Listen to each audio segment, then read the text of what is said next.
జోహార్. ఈ కార్యక్రమాన్ని ఉద్దేశించి దాదాపు 4 పదుల ఆయన జీవిత ప్రయాణం ఇంతటితో ముగుస్తుందనడం నిజంగా కూడా చాలా బాధాకరమైన విషయం. ముఖ్యంగా నేను ఎలక్షన్లలో నిలబడదాం అనుకున్న టైంలో రామన్నగూడెం, కాచికల్, ఎర్రబల్లిగూడెం, మేచిరాజుపల్లి ఈ 4 ఊర్లు కొంచెం పెడమరలు ఉండే, నాకు అసలు పరిచయం లేని ఊర్లు. ఎప్పుడొచ్చినా నెల్లికుదురు నుంచే వచ్చి చూసుకొని పోయే క్రమంలో దాదాపు 10 సంవత్సరాల క్రితమే లక్ష్మారెడ్డి గారు ఒకానొక చిన్న సందర్భంలో పరిచయం అయిండు. అప్పుడు సత్యపాల్ రెడ్డి గారు వారితో మాట్లాడి, మనకి ఈ బెల్ట్ చాలా వీక్గా ఉంది, మనం ఇక్కడ ఒక లీడర్ని కనుక మన కాంగ్రెస్ పార్టీలో యాక్టివ్గా చేస్తే బాగుంటుందని చెప్పగానే వారు మొట్టమొదటిగా సూచించిన పేరు కాసం లక్ష్మారెడ్డి గారు. రంజిత్ రెడ్డి గారి కుటుంబంలో ఒక చిన్న కార్యక్రమం ఉంటే మొట్టమొదటిగా నేను లక్ష్మారెడ్డి ఇంటికి వెళ్ళానని తోడుకొని మన కాసం రంజిత్ రెడ్డి గారి ప్రోగ్రాం వల్ల పొలాల్లో ఏదో దేవతలను పెట్టుకుంటే ఆ కార్యక్రమాన్ని పోవడం జరిగింది. అదే మొట్టమొదటి కార్యక్రమం. ఇక అప్పటి నుంచి మా ప్రయాణం నడుస్తూ ఉండే. చాలా సున్నిత మనస్కుడు, ఎవరిని ఏదన్నా అంటే బయటకి ఏది అనేవాడు కాదు, కానీ గుండెల్లో పెట్టుకుని కుమిలిపోయే మనిషి. ఆయన మనస్సును నేను బాగా స్టడీ చేశాను. అందుకే ఎప్పుడు కూడా ఏదైనా చిన్న తప్పులు జరిగినాడు ఒక మాట అనేవాడిని కాదు.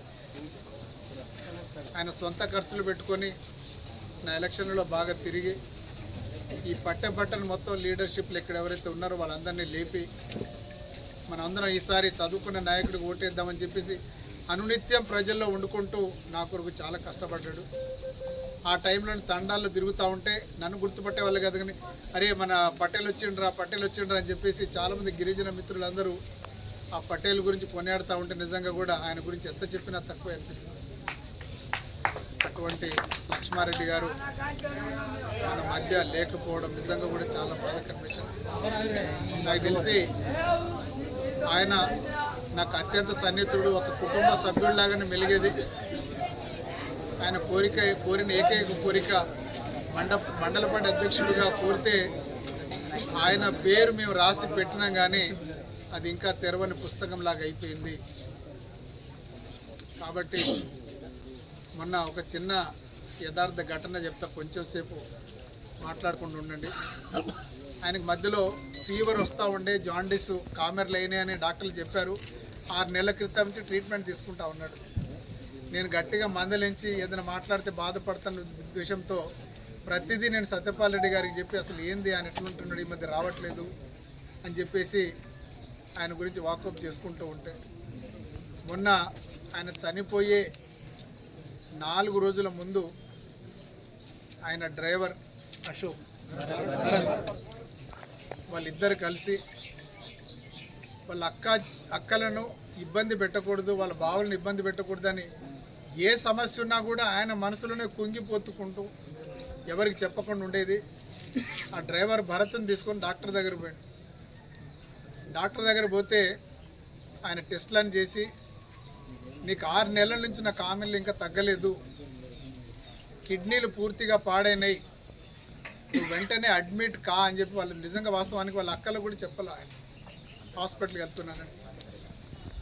అయితే ఆ డాక్టర్ మనోహర్ రెడ్డి గారు వారి ఆ రిపోర్ట్లు చూసి మీరు వెంటనే అడ్మిట్ అవ్వు, మీ ఫ్యామిలీ మెంబర్స్ని కూడా పిలిపించుకో, ఎందుకంటే కిడ్నీలు మొత్తం దెబ్బతిన్నాయి, ఇంటికి పోతే ఆగమవుతాం అని చెప్పగానే సరే నేను సర్దుకొని వస్తానని చెప్పేసి ఆ రోజు పొద్దున్నే మంచిగా స్నానం చేసుకుని తెల్లబట్టలు వేసుకొని నెల్లికుదురులో ఉన్నటువంటి లీడర్లను కలిసి మాకు ఆ రోజే పెట్టిండు. ఇక అది మాట్లాడిన తర్వాత ఇక లతను ఒకసారి చూడు అందరు వచ్చిందా లేదన్నా కానీ లేదు సార్ వచ్చి చాలాసేపు అయింది మనం పోదాం అన్నాడు. ఆ ప్రోగ్రాం పోయినాం, ఆ చెక్కుల పంపిణీ చేసుకున్నాం. తర్వాత నాకు లత నాకు అనిపించలే. అంటే నాకు చావు దగ్గరలో ఉంది, కడ చూపుకు మనం ఎమ్మెల్యేని చూద్దాం, మన కార్యకర్తలందరినీ చూద్దాం అని చెప్పేసి ఆ రోజు మొత్తం మహబూబాద్ మన ఎమ్మెల్యే క్యాంప్ ఆఫీస్లో దాదాపు 2 గంటల పాటు ఉండి అక్కడి నుంచి మాకు చెప్పకుండానే ఇక్కడ ఉన్నటువంటి మండల నాయకులను ప్రతి ఒక్కరిని ఫోన్లు చేసి పిలిచి మాట్లాడుకొని ఆ రాత్రి ఉండి నెక్స్ట్ డే మార్నింగ్ భరతం తీసుకొని హాస్పిటల్కి వెళ్ళడం. అంటే నిజంగా మనకు చావుందని తెలిసి ఎంత భయపడతాం, అది చనిపోతామని చెప్పేసి మనకు ఉన్నటువంటి బంధువులు ఎవరైతే వాళ్ళందరికీ చెప్పుకొని వెంటనే హాస్పిటల్లో అడ్మిట్ అయ్యి లేదా హైదరాబాద్ పోదాం అక్కడికి పోదామని చెప్తాం మనం. అటువంటి కాసం లక్ష్మణ నెక్స్ట్ డే పోయి వాళ్ళ అక్కలకు కూడా చెప్పలేదండి, చెప్పకుండా డైరెక్ట్గా డ్రైవర్ని తీసుకొని అడ్మిట్ అయ్యి ఆయన చనిపోతున్నాడు అని డ్రైవర్కి అర్థమవుతా ఉంది. అప్పటివరకు చెప్పలా, ఇప్పుడు చెప్పకపోతే బాగుండదు అని చెప్పేసి పొద్దున 10ంటికి హాస్పిటల్ అడ్మిట్ అయితే మధ్యాహ్నం 2ంటికి ఈయన ఫోన్ చేస్తాడు, ఫోన్ లాక్కున్నాడు, చెప్పకు మా అక్కలకు బాధపడతారు అని. అలా మాట్లాడుకుంటూ పాపం రాత్రి 10 గంటలకు వారు ఇది రంజిత్ తోటి ఇంకా కొంతమంది అక్కడ ఉన్నటువంటి డ్రైవర్లు వాళ్ళందరినీ పిలిచి అమ్మని సరిగా చూసుకోండి, నేను లేను లోటు మీరు తీసండి అని చెప్పేసి వారు మనల్ని వదిలిపోవడం నిజంగా కూడా చాలా బాధ. పార్టీ అంటే ఎంత ప్రేమ, ఎంత అభిమానం. నేను హాస్పిటల్ అడ్మిట్ అయితే ఇంకా కడ చూపు మన నాయకులు నేను చూడలేను అని చెప్పేసి వారు నిజంగా కూడా రావడం, అది కదిలించేవారు మన నిజంగా కూడా ఆ గుండె తరుక్కుపోయింది. అంటే పార్టీ అంటే అంత పిచ్చి లక్షణం, మనం ఎంత చేసినా కూడా చాలా తక్కువే. అటువంటి లక్ష్యం ఎక్కడున్నా కూడా